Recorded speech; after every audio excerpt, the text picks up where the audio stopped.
January 24th, 2025, 2:19 a.m. The first tremor struck Santorini, launching over 28,000 earthquakes in just 6 weeks.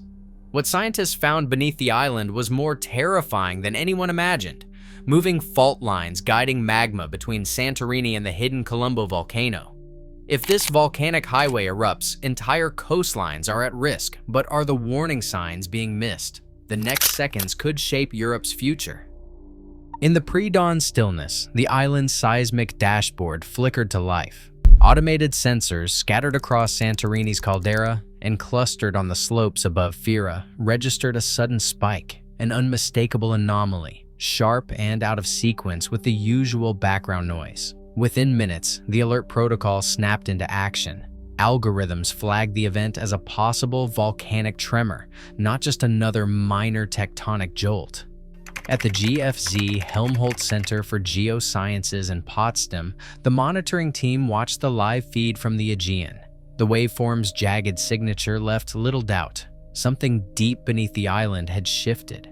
The island's civil defense system received the first digital ping, followed by a cascade of notifications to regional authorities. In the main monitoring room, Dr. Marius Iskin, a volcanologist known for his calm under pressure, checked the preliminary data. The event's depth and character set it apart from the routine tremors that sometimes rattle the caldera. This was not a shallow aftershock or a distant slip along the Hellenic Trench. The signal hinted at movement from within the crust, a possible intrusion, the kind of activity that can precede volcanic unrest. By dawn, the incident log showed a cluster of similar signals, each one tripping the network's sensitivity thresholds. The system's automated scripts began compiling a timeline, archiving every blip and spike for later analysis. The early hours saw a flurry of encrypted messages between Greek Civil Protection, the National Observatory of Athens, and international partners. Standard protocol called for round-the-clock vigilance, continuous waveform analysis, cross-referencing GPS data for signs of ground deformation, and real-time communication with local authorities. No one could say yet whether this was a false alarm or the first sign of a deeper crisis, but the urgency was unmistakable. On Santorini itself, most residents slept through the initial tremor. The island's narrow streets remained quiet, the only movement coming from the blinking lights of seismic instruments and the silent exchange of data across the continent. For the scientists watching from afar, the night's events marked the start of a new chapter, one that would test the limits of their technology and the resilience of the island's people. The initial tremors were only the beginning. As the hours passed, seismic stations across Santorini and the surrounding Aegean started to capture a pattern that was impossible to ignore. Earthquakes multiplied, their epicenters plotted by automated algorithms and cross-checked by teams in Athens and Potsdam.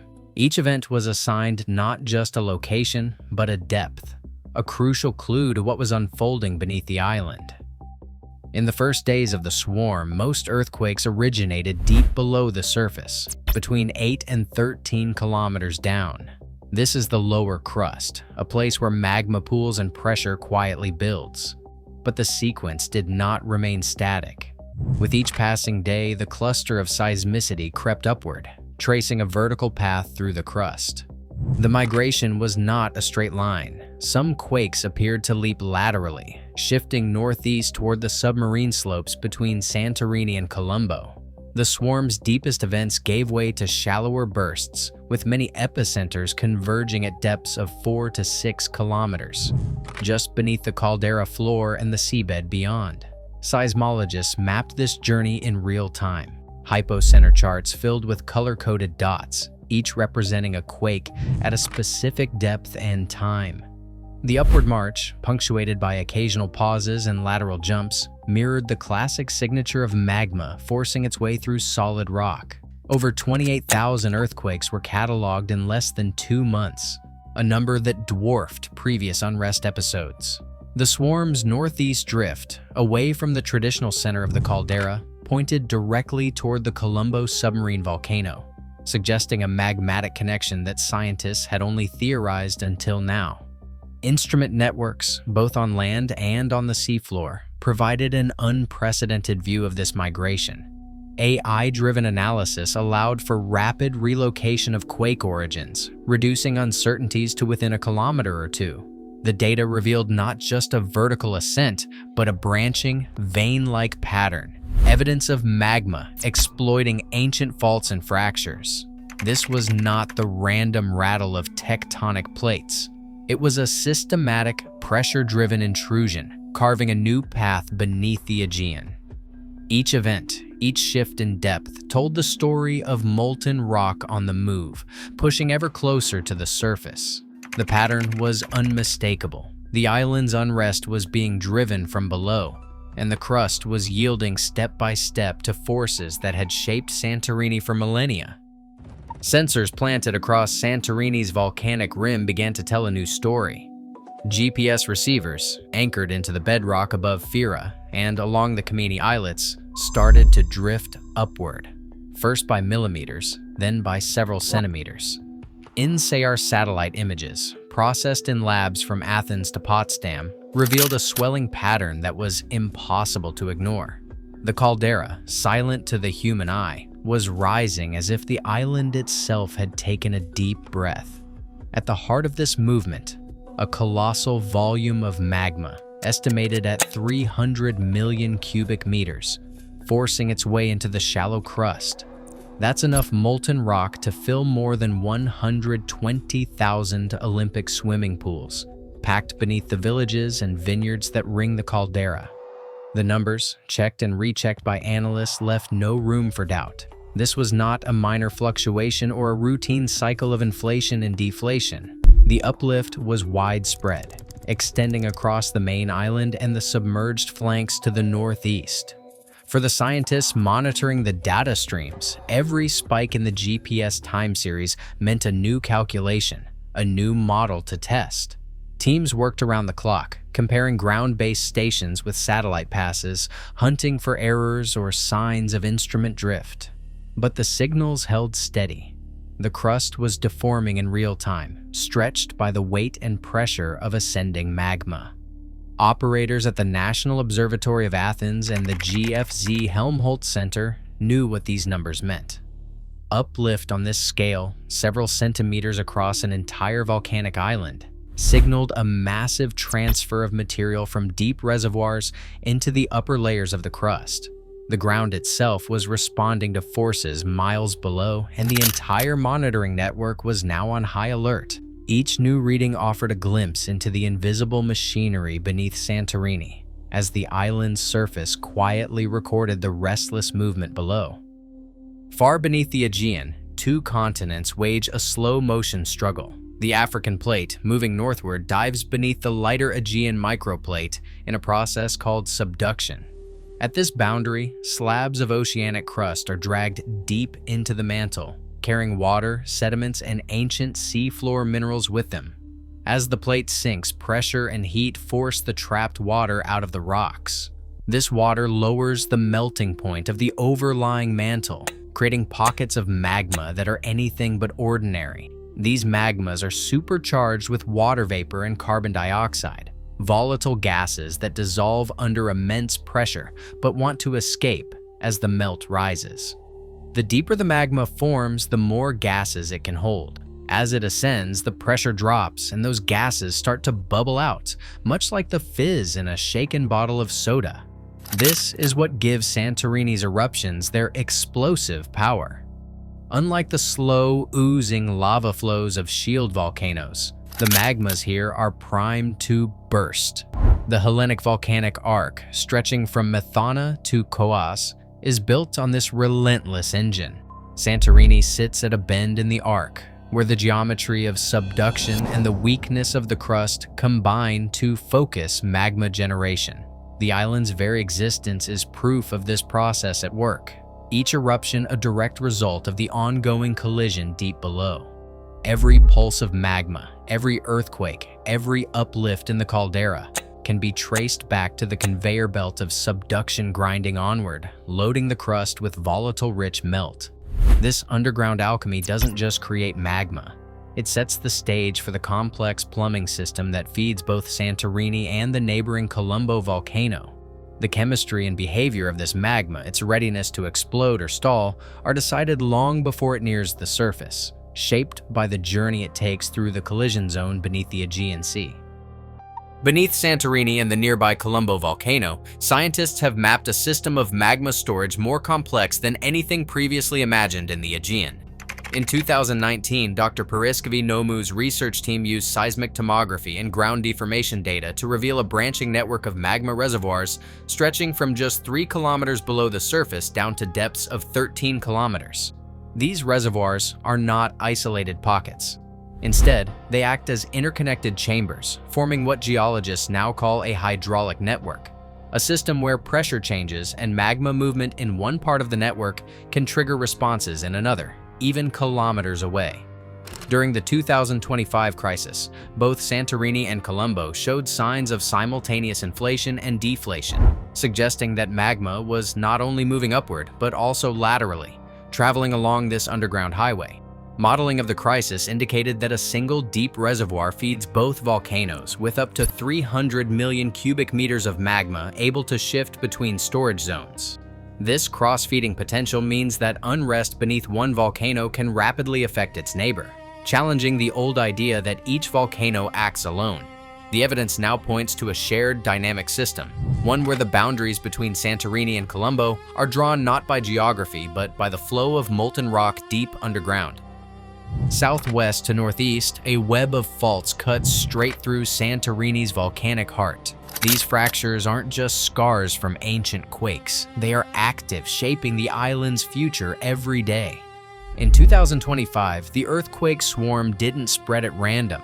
Seismic maps trace the events along these very fault lines, matching their orientation almost perfectly.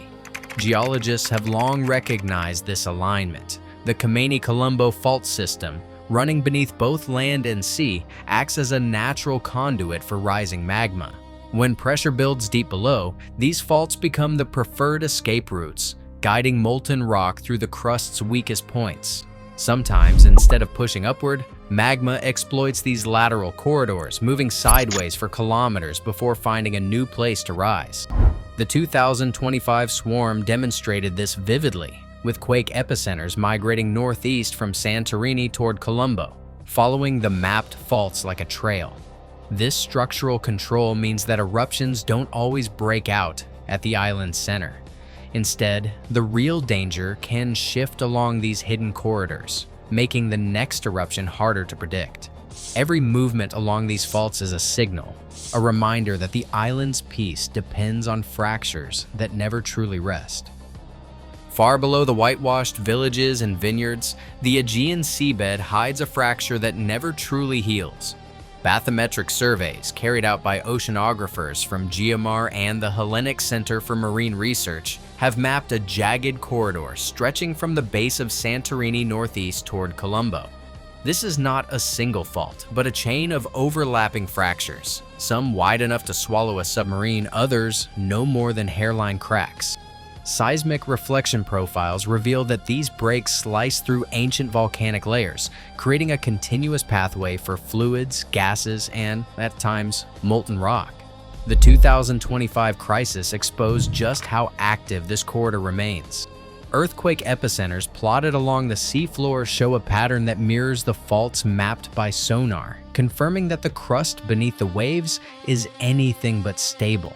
Where the corridor dips deepest, sediment cores pulled from the abyss reveal evidence of past underwater landslides, triggered, scientists believe, by sudden injections of magma or the violent slip of buried faults. This hidden network does more than link two volcanoes. It acts as a fuse, carrying pressure and heat beneath the Aegean.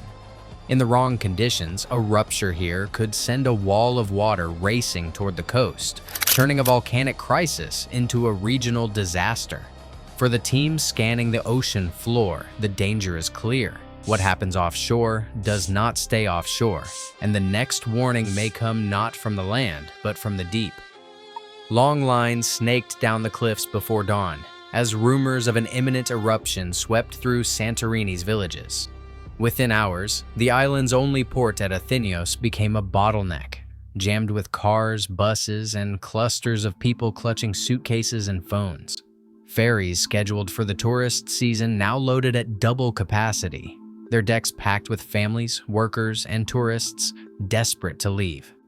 No official order had been issued, but the steady drumbeat of earthquakes and the swirl of unverified messages on WhatsApp and Facebook convinced thousands to flee. The air was thick with confusion. Some heard there was a government alert. Others relied on word of mouth or panicked calls from relatives abroad. Hotel manager Andreas Papadakis watched as guests abandoned their rooms with barely a word, their faces pale, eyes fixed on the horizon. In less than a week, thousands had left the island, overwhelming ticket offices and leaving entire neighborhoods eerily silent. No one could say exactly how many had gone, but the exodus was unmistakable.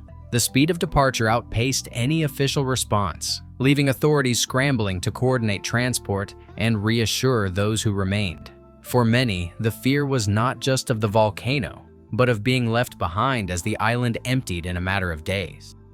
Beneath the Aegean, the crisis reached its technical peak as scientists traced a dike, an underground sheet of magma, cutting a path 13 kilometers long from Santorini toward Colombo.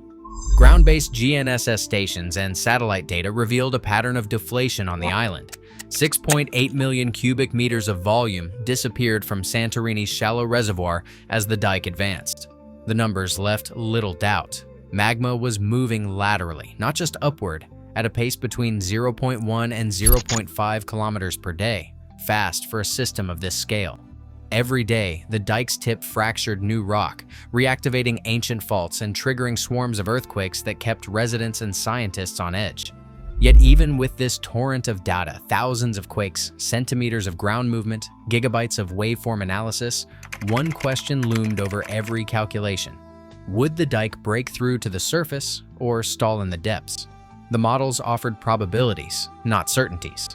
The dike's journey was mapped in real time, but its final destination remained hidden, a reminder of just how much about volcanic forecasting still lies beyond the reach of even the most advanced instruments. On January 24, 2025, at 2:19 a.m., Santorini's seismic network recorded the first of over 28,000 earthquakes that would follow in just 6 weeks. Scientists traced magma migration from depths of 13 kilometers toward the surface, confirming the existence of a shared magma system between Santorini and the Colombo submarine volcano. Ground deformation data revealed that nearly 300 million cubic meters of magma intruded beneath the island, while a 13-kilometer dike advanced northeast at up to half a kilometer per day. More than 11,000 people evacuated, highlighting the real-world impact of these underground processes. Yet critical questions remain, especially about the precise triggers of dike propagation and the full risk posed by submarine faults, which lack complete monitoring. Historical records show a repeating cycle of earthquakes, uplift, and eruption, but the exact timing of future events remains unknown. Today, GPS sensors continue to detect subtle ground shifts. The evidence confirms that Santorini's volcanic system is active and interconnected. The next eruption is not a question of if, but when.